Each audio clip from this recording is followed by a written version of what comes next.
I remember watching the news late at night, the screen glowing in a dark room, headlines flashing, missiles, sanctions, speeches, threats. They called it tension. Some called it inevitable war. But as I listened, I kept asking myself one question: how does this end? In my mind, I see long tables in quiet rooms, diplomats sitting across from each other, trying not to show fear. On one side, Iranian officials. On the other, Western negotiators. They don't trust each other. They never have. We don't want war. Because the truth is, war with Iran would not be small. It would ripple through oil markets to families who have already known too much conflict. And I believe this is where the ending begins. Not with bombs, but with exhaustion. When I think about how wars end, I don't just think about governments. I think about people.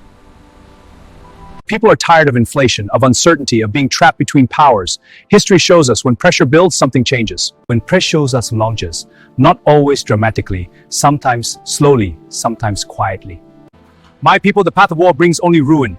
I propose a compromise that honors our traditions. Let us choose peace. Maybe Iran agrees to limit nuclear activities. Maybe sanctions are reduced step by step. Maybe trust is built on this path. No one calls it victory. Because real endings rarely feel like triumph. They feel like relief. I don't believe it ends with one side erased. Modern wars between major powers don't end cleanly like that. They end messy. Under the surface. But the missiles stop. And sometimes, that's enough. If the war ends, I imagine it won't be fireworks. It will be quiet. Markets reopening, flights resuming, families breathing again. News anchors moving on to the next crisis. And somewhere, leaders shaking hands for cameras. Even if they don't mean the friendship, it would mean pause. When I ask myself how the war in Iran will end, I don't see a dramatic finale. I see compromise no one celebrates.